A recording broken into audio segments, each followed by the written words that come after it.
All right, let's dive right in. We're going to tackle one of the most famous facts in all of history. A date that you almost certainly learned in school. But what if I told you the real story is about 1,000 years longer than you think? So let me just ask you straight up. When did the Roman Empire actually fall? I'm willing to bet a very, very specific date just popped right into your head. A date that's basically become shorthand for the end of the ancient world. And that date is 476 AD, right? The year the last Western Roman emperor was kicked off the throne. For centuries, this has been the answer. But here's the thing, it's just not the whole story. Not even close. Because in the year 477 AD, the Roman Empire was still very much alive and kicking. To get why, we've got to look east. See, for a long time, the Roman Empire was so huge it was split into two halves for administrative purposes, a western part and an eastern part. So when the western half finally crumbled under all that pressure, the eastern half, with its powerhouse capital in Constantinople, well, it didn't just survive, it thrived. This wasn't some new empire, a sequel, it was the Roman Empire. So what happened in 476 wasn't a total collapse. It was more like a strategic consolidation, a pivot. Yeah, the empire lost its western provinces, but all its institutional heart, its wealth, and its military power were now focused in the east. The center of gravity had just shifted. Okay, so what's our first big piece of evidence for this? It's the law. I mean, think about it like this. If you want to know if a state is really a continuation of an older one, you look at its operating system, right? And for the Eastern Romans, that OS was purely and proudly Roman. And you can see this perfectly with Emperor Justinian I in the 6th century. He didn't sit down and try to invent a whole new legal system. No way. Instead, he told his scholars to get to work collecting and organizing centuries of existing Roman laws into one gigantic unified body of work, the Corpus Juris Civilis, better known as the Code of Justinian. And look, this was not some dusty academic project. The code was built directly on the shoulders of classical Roman legal giants.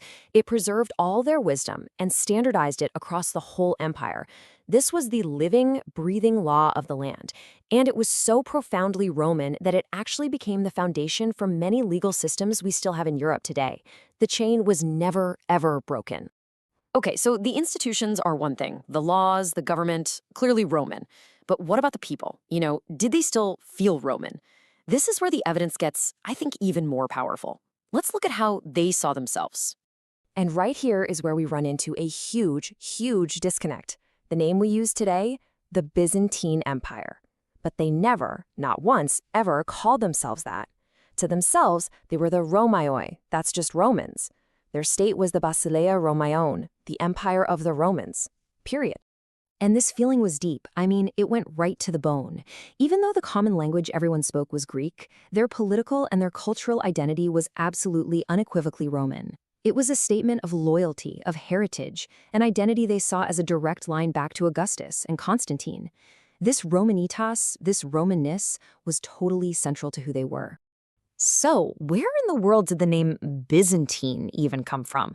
Well, get this. It was basically invented by a German historian in 1557. That's more than 100 years after the empire was gone. It was just a convenient way for later historians to draw a neat line in the sand.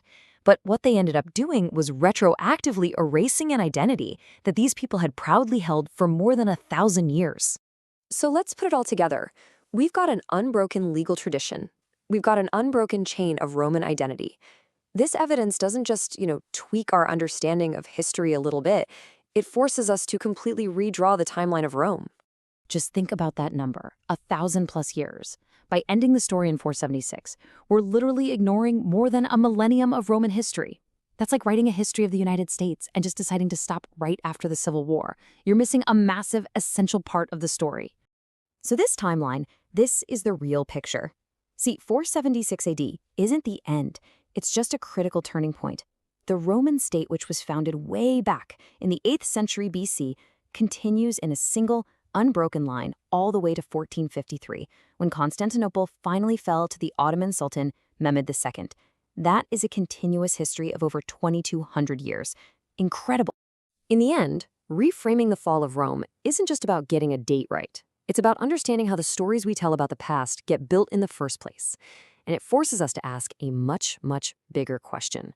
If a fact this fundamental, this well-known, was wrong, what else have we been taught that's worth a second look?